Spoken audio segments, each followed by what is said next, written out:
ጤና ይስጥልኝ ውድ የጀንበር ሚዲያ ተከታዮች እንደተለመደው አዳዲስና ወቅታዊ መረጃ ይዘን መተናል። አብራችሁን ቆዩ።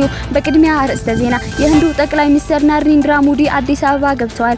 የፌዴራል ፖሊስ 7ኛው ጠቅላላ ምርጫ ሰላማዊ እንዲሆን የጸጥታ ተቋማት ዝግጅት መጀመራቸውን አስታወቀ። የጋምቤላ ነዋሪዎች የፖሊስ አባላት ወደ አንድ ብሔር በማተኮር የግድያ ጥቃት ይፈጽማሉ አሉ። የወሎው ነዳጅ ወጥተዋል ሲሉ ፕሮፌሰር ደረጀ አያሌው ተናገሩ። አርዕስተ ዜና በማስቀደም ጀምረናል። አሁን ደግሞ ወደ ዝርዝሩ። የኢፌዴሪ ጠቅላይ ሚኒስትር ዶክተር አብይ አህመድ ለህንድ ጠቅላይ ሚኒስትር ናሬንድራ ሞዲ በብሔራዊ ቤተ መንግስት ይፋዊ አቀባበል ስነ ስርዓት መደረጉን ገልጸዋል። ከጠቅላይ ሚኒስትሩ ጋር ውይይት ካደረጉ በኋላ ከልኡካን ቡድኖቻቸው ጋር በመሆን የሁለትዮሽ ውይይት ማካሄዳቸው አመልክተዋል። በውይይታችን በኢትዮጵያና ህንድ መካከል እያደገ የመጣው ትብብርና የወል ቅድሚያዎችን የሚያንጸባርቁ አዳዲስ የትብብር መስኮችን ቃኝተናል ብለዋል። በሁለቱ ሀገራት መካከል በተደረገው በጉምሩክ የጋራ አስተዳደር ድጋፍ በኢፌዴሪ የውጭ ጉዳይ ሚኒስቴር የዳታ ማዕከል ምስረታ በዓለም አቀፍ የሰላም ማስከበር ላይ ኢትዮጵያና ህንድ ያላቸው ቁርጠኝነት የሚያሳይና የሚያጠናክረው የተባበሩት መንግስታት የሰላም ማስከበሪያ ስራ የመግባቢያ ስምምነት የፊርማ ስነ ስርዓት ላይ መገኘታቸው አሳውቋል። ጠቅላይ ሚኒስትር ዶክተር አብይ አህመድ ህንድ የኢትዮጵያ የረጅም ጊዜ አጋር ስትሆን የዛሬዎቹ ውይይቶችና ስምምነቶች ለጋራ ጥቅም በተለያዩ ዘርፎች ያሉንን ትብብሮች ለማስፋት ያለንን የጋራ ቁርጠኝነት አቋም ያሳያሉ ብለዋል። የህንዱ ጠቅላይ ሚኒስትር ናሬንድራ ሞዲ በኢትዮጵያ ይፋዊ የስራ ጉብኝት ያደረጉ ሲሆን ነገ ደግሞ በህዝብ ተወካዮች ፌዴሬሽን ምክር ቤቶች የጋራ ስብሰባ ላይ ንግግር ያደርጋሉ።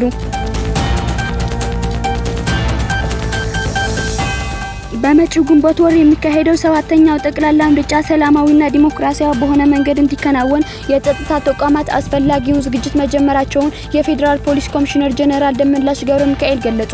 ኮሚሽነር ጀነራሉ ይህን ያስታወቁት በኮሚሽነር ዶክተር ዘላለም መንግስቱ የተዘጋጀውና ስለ ምርጫ ደህንነት የሚያትተው መጽሐፍ የምረቃ ስነ ስርዓት ላይ ተገኝተው ባደረጉት ንግግር ሲሆን መጪውን ምርጫ በስኬት ለማከናወን በጸጥታ ተቋማት ላይ መዋቅራዊ ለውጦች መደረጋቸው ገልጸዋል። በእለቱ በተካሄደው የስነ ጽሁፍ መድረክ ላይ የጦር ኃይሎች ምክትል ኢታማዦር ሹም ጀነራል አበባው ታደሰ ጨምሮ ከፍተኛ የመንግስት የስራ ኃላፊዎች፣ የሃይማኖት አባቶችና የአባ ገዳዎች ተገኝተዋል። ኮሚሽነር ጀነራል ደመላሽ በንግግራቸው ባለፈው የተካሄደውን 6ኛው አገር አቀፍ ምርጫ በማስታወስ ምርጫው ሰላማዊ ሆኖ እንዲጠናቀቅ የጸጥታ አካላት የተጫወቱት ሚና ከፍተኛ እንደነበር ጠቁመው አሁንም ለ7ኛ ምርጫ ተመሳሳይና የተሻለ ዝግጅት የተደረገ መሆኑን አረጋግጠዋል። በኮሚሽነር ዘላለም መንግስቱ ዶክተር የተጻፈው የምርጫ ደህንነትና የጸጥታ ተቋማት ሚና የተሰኘው አዲስ መጽሐፍ አገሪቱ በፖለቲካው ሪፎርም ውስጥ ባለችበት ወቅት መታተሙ ለውጡን ወደ ተግባር ለመለወጥ ትልቅ ፋይዳ እንዳለው ተገልጿል። መጽሐፉ በተለይ የጸጥታ ኃይሉ አባላት በመጪው ምርጫ ወቅት ያለባቸው ከባድ ኃላፊነት በብቃት እንዲወጡ የሚያግዝ መሆኑን ኮሚሽነር ጀነራል ደመላሽ ገብረ ሚካኤል መናገራቸውና የኢትዮጵያ ዜና አገልግሎት ዘገባ ያመለክታል።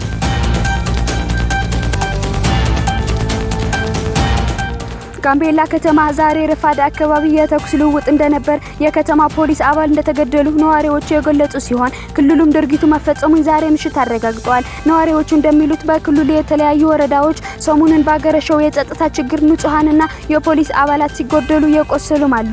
ችግሩ ከዓመታት በፊት ይስተዋል እንደነበር በማስታወስ ከሳምንታት ጀምሮ ማገርሸቱን ገልጸዋል። የፖሊስ አባላትም ወደ አንድ ብሔር በማተኮር የግድያ ጥቃት ይፈጽማሉ ሲሉ ወቅሰዋል።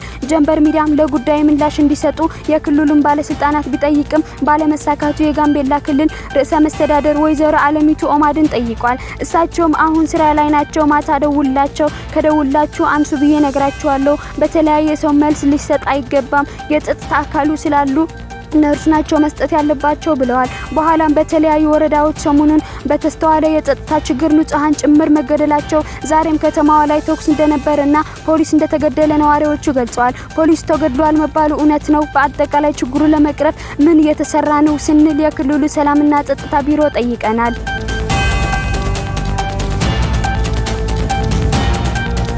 ስለ ወሎው ነዳጅ ፕሮፌሰር ደረጀ አያሌው ምን አሉ? ትልቁ ችግር የተፈጥሮ ነዳጅ የሚከማችበት የአለት አይነት በቅልጥ አለት ተሸፍኗል። ያ ደግሞ የተፈጥሮ ነዳጅን ሙሉ በሙሉ ወደ ላይ እንዳይወጣ ያደርገዋል። በትንሹ ከ1 ኪሎ ሜትር የማያንስ ቅልጥ አለት ነው የሸፈነው። በአማራ ክልል ደቡብ ወሎ ዞን ለገሄዳ ወረዳ የተፈጥሮ ነዳጅ በራሱ ኃይል ወደ መሬት ገንፍሎ እየፈሰሰ እንዳለ በተደጋጋሚ ተዘግቧል። ነዳጁን አውጥቶ ለመጠቀም ምን አይነት ቴክኖሎጂ ነው የሚያስፈልገው? በቀጣይ ምንስ መደረግ አለበት? በማለት ሲግባ ኢትዮጵያ በአዲስ አበባ ዩኒቨርሲቲ የስነ ምድር ትምህርት የእሳት ገሞራ መምህርና ተመራማሪ ፕሮፌሰር ደረጃ አያሌውን ጠይቆ ተመራማሪና መምህሩ ተከታዩን ማብራሪያ ሰጥቷል። ነዳጁ ወጥቷል። በእርግጥ ከዚህ በፊትም ነበር፣ ግን አንዳንዴ ጎላ ብሎ ይፈሳል፣ አንዳንዴም ይጠፋል። የወጣው የተፈጥሮ ነዳጅ ፍሳሽ የሚያሳየው በአካባቢው ድፍድፍ ዘይት እንዳለ ነው። ነገር ግን ትልቁ ችግር የተፈጥሮ ነዳጅ የሚከማችበት የአለት አይነት በቅልጥ አለት ተሸፍኗል። ያ ደግሞ የተፈጥሮ ነዳጅን ሙሉ በሙሉ ወደ ላይ እንዳይወጣ ያደርገዋል። ምክንያቱም በውስጡ ሰፊ ቀዳዳዎች ስለሌሉ ነው።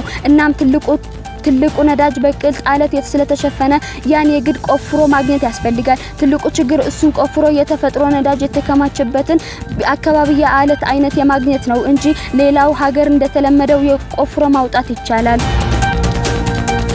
ለዛሬ የያዝነው ዜና ይህን ይመስል ነበር። ለቀጣይ አዳዲስ መረጃ ለማግኘት ሰብስክራይብ እና ሼር አድርጉ።